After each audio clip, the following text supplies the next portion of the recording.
Hello, my dear students of class 8. Dear students, you have completed the study of 4 chapters, chapter 1, 2, 3, 4, and chapter 5, that is given coal and petroleum in the NCERT book, and somehow I have discussed in my last video about the coal and petroleum. But my dear student, in your prescribed book there is the chapter 5, that is the combustion and flame.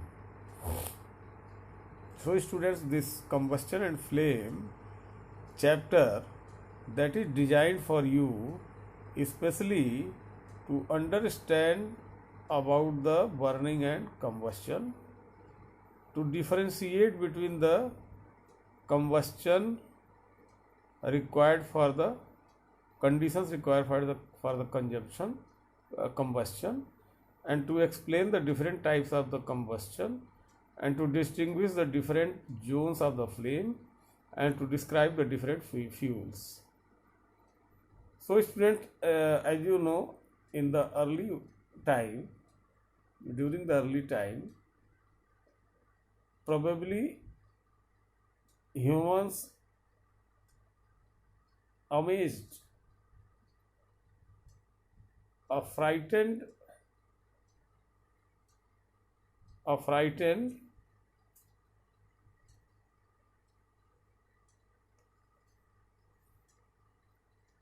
by the devastation resulting from the huge forest fire, or by the horror of the seeing the homes catches fire and burn. But fire, when controlled and used correctly, becomes important one for our survival by providing the different ways to keep us warm and to cook our meal. It is the one of the earliest chemical changes noted by the human. तो बच्चों, पहले के time में हमारे जो पूर्वज हुआ करते थे, तो वो आग से काफ़ी नुकसान होता था। जब कभी जंगलों में आग पकड़ लेता था तो वो आग जो है घर वगैरह जल जाते थे, जिससे कि काफ़ी वो चिंतित होते थे। लेकिन बाद में जब इसका ज्ञान हुआ तो अपने भोजन को पकाने के लिए आग का इस्तेमाल किए, पत्थरों पर चिंगारियाँ निकाल के, और उसके बाद ये पता चला कि ये केमिकल चेंज है और लोगों ने इसको नोटिस किया। Therefore you must have observed burning of wood. आपने कभी देखा होगा कोयला जलता है, लकड़ी जलती है, पेपर जलता है, LPG जलता है, and even plastics, do they all burn in the same way? एक ही तरीके से सभी चीज़ जलती हैं। And when a candle is lightened, it provides more light and less of heat, and when a piece of charcoal is burnt, then it produces more of heat and less of light. जैसे जब charcoal जलता है तो ज़्यादा heat देता है, लेकिन light उससे नहीं निकलती है। बाकी चीज़ें जब जलती हैं तो हीट निकलता है और लाइट निकलती है। कैंडल जो होता है वो लाइट देता है, लेकिन उसमें हीट कम होती है।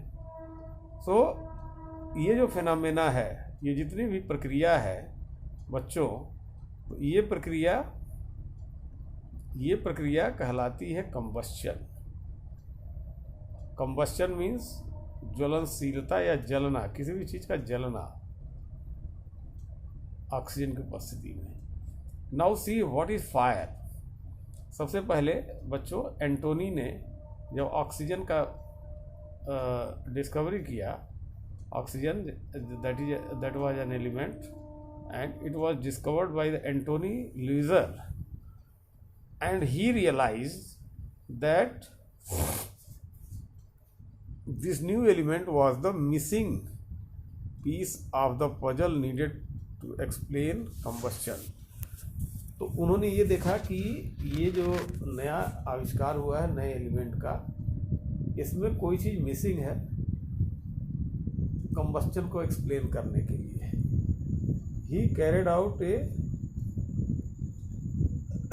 series of the experiment and concluded that fire was the result of the chemical reaction between a burning substance and oxygen. और एंटोनी ने ये बताया कि जो फायर होती है, आग होती है, वो एक केमिकल रिएक्शन होता है इसके बीच में, जो चीज़ जलती है और ऑक्सीजन के बीच में. The marked the end of alkene and the beginning of the modern period. तो पहले के टाइम से लेके अब तक के टाइम में जितना भी जो भी शुरुआत रही है वो इस तरीके से रही है. तो बच्चों, अब इसमें जो दूसरी चीज़ आती है, आप देखेंगे कि अगर magnesium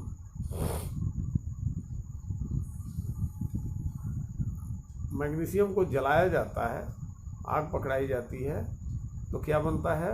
magnesium plus oxygen is equal to magnesium oxide, और उष्मा उत्पन्न होती, हीट निकलती है और लाइट निकलती है. इसी प्रकार से now take a piece of charcoal, mainly carbon, with a pair of the tongues and heat it over a flame. It combines with the oxygen of air to produce carbon dioxide. तो ये हवा की जो oxygen है उसको पकड़ करके CO2 बना देता है. And heat and light. Similarly, coal also burn in air, producing carbon dioxide, heat and light. तो ये जितनी ज्वलनशील चीज़ें होती हैं वो जलती हैं ऑक्सीजन की उपस्थिति में. और जो बर्निंग होती है, बर्निंग मतलब जलना, जलना क्या होता है, कंबस्शन क्या होता है, इसको समझने की जरूरत है. So the term burning is commonly used with a substance catches fire, whereas the term combustion is used when a substance burn in the presence of oxygen and undergoes a chemical reaction to produce heat and light. तो fire क्या, burning क्या होती है? Burning commonly use when a substance catches fire. Burning क्या है? जब कोई substance आग पकड़ लेता है तो उसको बर्निंग कहते हैं. जबकि combustion that is use when a substance burn in the presence of oxygen. जब कोई सब्सटेंस ऑक्सीजन के प्रेजेंस में बर्न होता है और उसके जरिए एक सीरीज होती है केमिकल रिएक्शंस की, जिससे हीट और लाइट पैदा होती है, then that is called combustion. And that substance is called fuel. Fuel जिसको ईंधन बोलते हैं. The fuel may be solid, liquid or gas. The fuel may be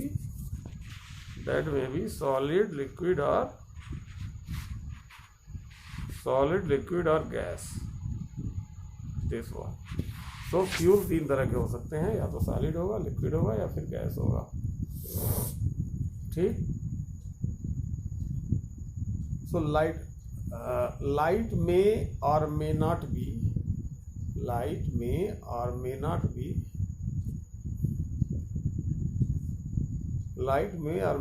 be produced during the process of combustion. तो light produce भी हो सकती है, नहीं भी हो सकती है. For example, rusting of iron.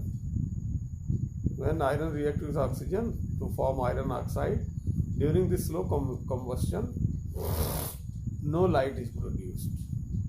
Following are few example of the combustion. जैसे कि carbon burns in the presence of air to form carbon dioxide. Methane burns in the presence of oxygen to produce carbon dioxide. LPG burns to produce carbon dioxide gas.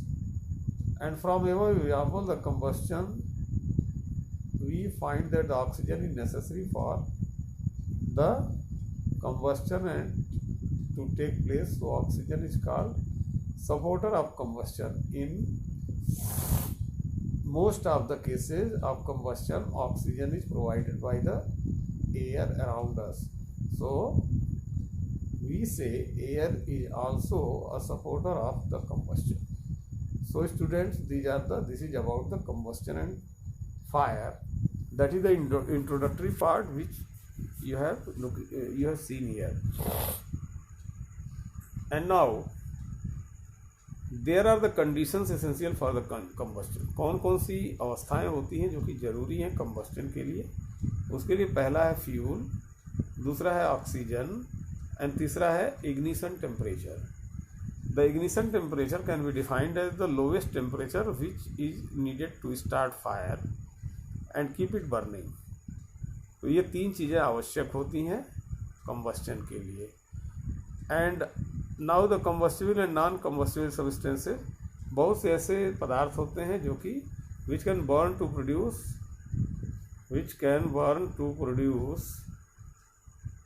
heat and light are known as the combustible, and in simple word we say that the combustible substances are actually the food for fire। तो ये कह सकते हैं कि जितने भी ज्वलनशील पदार्थ हैं वो एक तरह से आग के लिए भोजन का काम करते हैं। And combustible substance is also called fuel, और जो इस तरह के जलने वाले पदार्थ होते हैं उनको क्या कहते हैं, फ्यूल कहते हैं, उनको ईंधन कहते हैं। For example paper, cloth, alcohol, ether, kerosene, oil and LPG are some combustible substances. The substances which do not burn are known as the non-combustible substances। तो ऐसे सब्सटेंस जो कि बर्न नहीं हो सकते, जो आग नहीं पकड़ सकते, उनको बोलते हैं non combustible substances such as iron, glass, stone, sand etc. are the non-combustible substances. My dear students, there are activities given over here, and these activities that will be done in your science lab during the physical class, so don't worry about that. Now see this chart, substance combustible and non-combustible, you have to take it. Now take it. So straw, that is the combustible, matchstick combustible, stone piece non-combustible, iron nail non-combustible, kerosene oil combustible, paper combustible, glass non-combustible, wood combustible and charcoal combustible. So these are the some chart that is given in your book, and you have to do it. You have to do the exercise that is given in your book. Now dear students, supporter of the combustion, अब आप ये देखेंगे कि हमारे घरों में या हमारे आसपास कौन से ऐसी चीज़ें हैं जो कि कंबस्शन, जो कि जलने की प्रक्रिया है, उसको सपोर्ट करते हैं, उसको हेल्प करते हैं। इसमें आप देखेंगे in many homes, specially in villages, chulha, sigri, kerosene wick stove and kerosene pressure stove are used for the combustion of fuel to cook food. इन सारी चीज़ों का यूज होता है चूल्हा, स्टोव एक्सेट्रा का भोजन को पकाने के लिए। When wood is burn in a chulha, gaps are left between the logs wood. These gaps are left for air to enter the चूल्हा। थोड़ा सा गैप इसलिए छोड़ देते हैं कि हवा उसके जरिए अंदर घुसे, for to initiate the burning process, to support the burning process. In sigdi or अंगीठी, which is used to burn coal or charcoal, an iron grate made of iron bars are having the spaces, उसके बीच में भी space, मतलब कि जितनी भी इस तरह की चीज़ें होती है उसमें थोड़ा जगह छोड़ दिया जाता है जिससे कि वो उसको हवा मिलती रहे, ऑक्सीजन मिलता रहे और वो पूरी तरह से जलनशील रहे, जलता रहे। So by these examples we are ensuring over here that the combustible substance get burned completely or incompletely, oxygen is needed which is supporter of the combustion। अब बच्चों इसमें एक एक्टिविटी है जिसमें कि आप एक कैंडल जलाएंगे और कैंडल को दो कैंडल को खुला छोड़ देंगे और एक कैंडल के ऊपर आप कवर कर देंगे, तो देखेंगे कि जो खुली वाली कैंडल है वो जलती रहती है और कवर की हुई कैंडल बुझ जाती है। This is experiment for in support of the importance of oxygen and air in the process of the combustion. And now see this page. While looking this page, that sufficient air does not enter into the flask in case C, the flame goes off when glass chimney is covered completely as fresh air is not available. तो वही जब उसको chimney को ढक देते हैं तो उसमें फ्रेश एयर नहीं मिलती और वो बुझ जाता है. Now a very important thing, that is the ignition temperature. Dear student, you have to see this ignition temperature, that this temperature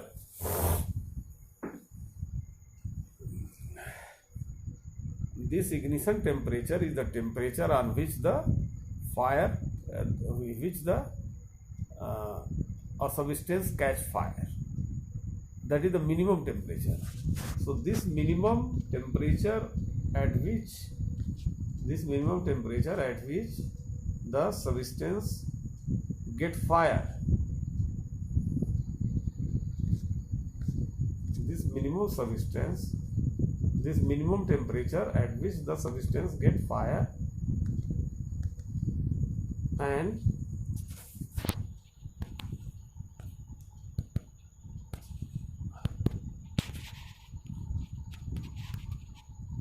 in this way you have to see the ignition temperature, means that the ignition temperature that will be always helpful for burning of a fuel, and that minimum temperature is of various limitations that is depend upon the different types of the fuel. Means petrol ignition temperature is very low, while wood, that is the ignition temperature, is very high. So that is depend upon the different object, different fuels, and you have to see. Dear student, in the next video you will be able to complete this chapter by the understanding by you and in the well manner. So thank you very much for watching this video.